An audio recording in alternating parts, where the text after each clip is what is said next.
welcome to Michael Movies, or Movies in general. It depends what channel you're watching this on. Yep, mine's better. No, it isn't. No, that's ridiculous.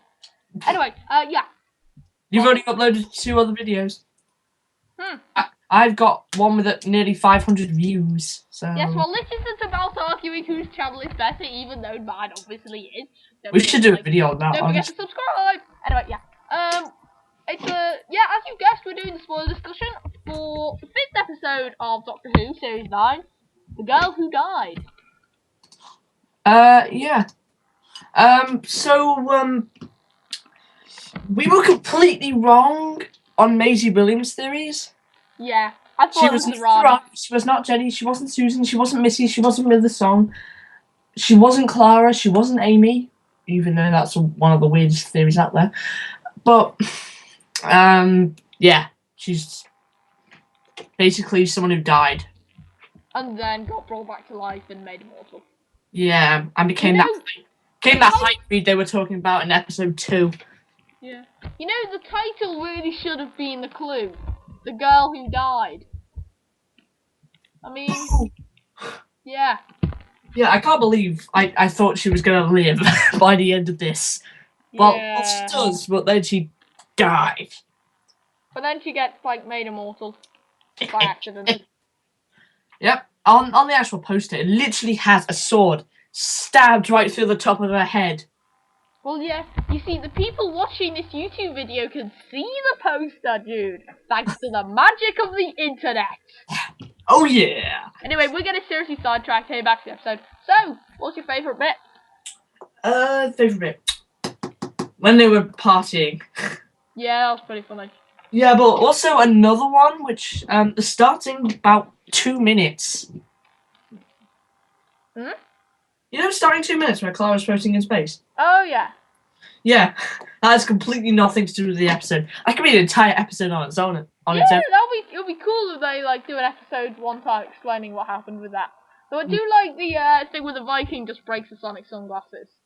That was pretty funny. Oh, yeah. You shall not face my sonic sunglasses. Snaps it off. That was pretty funny, I have to admit. Oh, yeah. I also, I quite liked the design of the Maya. They were pretty cool. They definitely remind me of something. I know that, don't you? I agree, yeah. They're reminding me of... I don't know what, they remind me of something. No, it's not the power loader from Aliens. I don't know what they remind me of, but it's... I keep thinking the Royal Guards of the Sarah Jane Adventures. Yeah. Yeah, the yellow one. I keep thinking if it was a deep yellow, but with the you know, the visor a bit down, kind of more center-ish, it reminds me of something. I hate it when it's on the tip of your tongue but you just can't remember. God. Now you know how I feel like most of the time. So, yeah.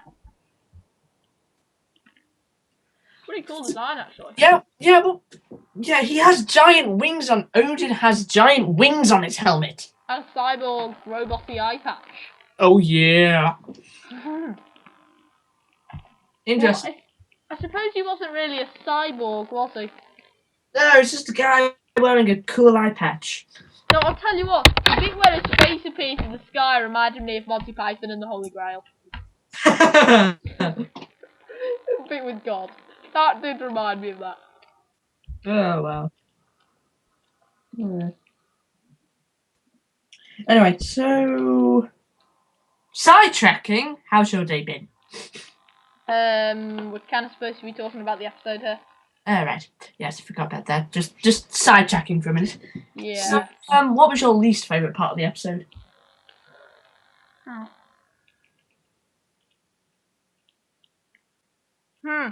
What was yours? I'm trying to think about what mine was. What was yours? I don't know, but just while we're thinking, I need to discuss this. You know the connection between him picking his Peter Capaldi's face, the Doctor? Oh yeah, and Lucius. That was actually clever. That was actually really clever. Like, the guy, Jamie Mason, basically takes advantage of that one casting choice. Yeah, I bet it was him. I bet it wasn't Stephen Moffat. I bet it was him. Yeah, I bet it was his Because I think he actually wrote Fires of Pompeii. I can't remember who wrote Fires of Pompeii. I think it was actually him. David Mason, no, he only came on. He was new for Series 8. Ah, yeah. I can't remember who wrote Fires of Pompeii. Because I know also Stephen Moffat. Stephen Moffat wrote Silence in the Library and Forest of the Dead for that series. Okay, he wasn't the main. I think it was actually Russell T. Davis. Either way, Fires of Pompeii is a great episode, and Peter Capaldi is good in it. Yeah. It's not the only Doctor Who role he's played aside from the Doctor as well. He was the civil servant Frobisher in Torchwood Children of Earth.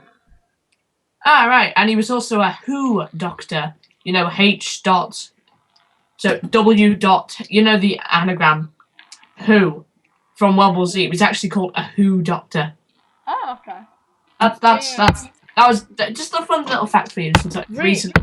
Yeah, recently watched World War Z. Oh, you mean like World Health Organization? Yeah. Oh, right. Okay, that clears up confusion. Anyway, sidetracking. Yes, we're really on sidetracking 101. The problem is, I can't really think of anything to say about the episode. Oh no, it just felt really short, honestly. But it's because we've been getting two-parter. Like I thought it was. It wasn't a two-parter like I thought it'd be. So. I think my theory is right. Actually, they're two separate stories connected by this overarching plot of a Hilda. Or Hilda. Or whatever Maisie Williams' character name was. I know. What was her character's name? Does anybody know? Was it a Hilda or a Shilda? I don't remember. I'm just gonna call her by a Game of Thrones name. Like I don't know. So I'm literally about to look that up. So basically, Arya Stark became immortal. Yep. You know the weird thing about this episode, which I didn't understand, when her head got locked in the machine thing. I know you explained this, but I don't really understand. Why would the Doctor sacrifice her? Well, the idea is he sticks her head in the machine thing. She then uses it to broadcast kind of like an image into all the other Maya, basically making them think, kind of messing with it's kind of like, say there was a big picture of I don't know, say there's a big picture of Peter Capaldi, and you were like looking at a computer, and I hacked your computer and photoshopped my face onto Peter Capaldi's. That's kind of like what they did, but in far more advanced way. But basically, the problem was, like I said before, the helmet was just call her Arya. That's her Game of Thrones name. Yeah. So anyway, the helmet was taken away from the armor, which was its power source. So the Doctor rewind it so it would take its power from Arya. I think he'd hoped she wouldn't die, but he kind of knew she would. How do you know this? Because I didn't pick that up in the episode. Because I watched the episode and listened to the dialogue.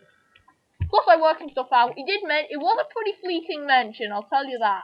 Yeah, I just probably didn't pick up on that. I was looking at the bigger picture. You were looking at small details. I am the kind of guy who will go back. After that, we'll go back to a series. You're the guy who will answer the trolls. Yeah. Why did she die? Why did she die? I am your savior. I have the answer. Blah blah blah. Doctor rewrites it so it used the life source. Blah blah yeah. You're that kind of guy. No, the thing is, I'm the kind of guy who, once the season was finished, will rewatch the entire series and look for all the details to point towards the season finale. Oh yeah. Yeah, but the thing is, the one thing that I want to address here. Yeah. We'll be doing a best to worst of the entire series after this, in a kind of big spoiler discussion once the entire series ends. Oh yeah, that sounds like a great idea.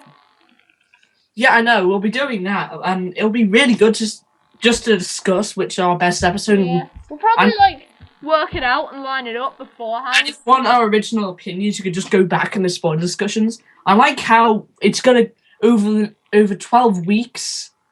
You've got all these videos archived, and then you can just go back and watch them. I know what I can do. I can record it because I don't have a timer on my recording, so I could record it as longer than just a normal spoiler discussion, so I have a bit more chance to talk about what we liked, what we didn't like, why we put the episode in this rank. Yeah. You know, so I might do that. But yeah. Yeah. Anyway, I was saying though about details. A good example of this is, you know, in series 4. Yes. How I've actually recently rewatched all of it. Yeah, and how in the Stolen Earth, the Daleks take 27 planets into the Medusa Cascade to use them as a transmitter for the reality. When he was injecting when he was drinking the hormone, I literally shouted, "It's mint flavored!" Yeah, pure testosterone. Yeah, it looks mint flavored, doesn't it? When they're listing the planets that have been stolen, notice the Doctor mentions Pyrovilia, Adipose 3, and the Lost Moon of Poosh. And you think about it, Adipose 3 was the adipose breeding planet, and that was lost. Pyrovilia, the home of the Pyroviles, was lost. And as well, in a scene in Midnight, the Doctor talks about one of the characters with the Lost Moon of Poosh. Well, all hinting at that season finale. Guess where that went? It was, say it together now, Lost. Yeah. Do you see all that clever little hinting at the season finale? Yes, I know, I am a nerd. You are a nerd. Anyway, the episode, we're getting seriously, we're forgetting what we're talking about here. Oh yeah, we are completely sidetracking. Well, there's not really much to talk about this episode, honestly. I may as well end the recording here. No, wait a minute. I don't want to talk about the next time. Oh yeah. Highwayman.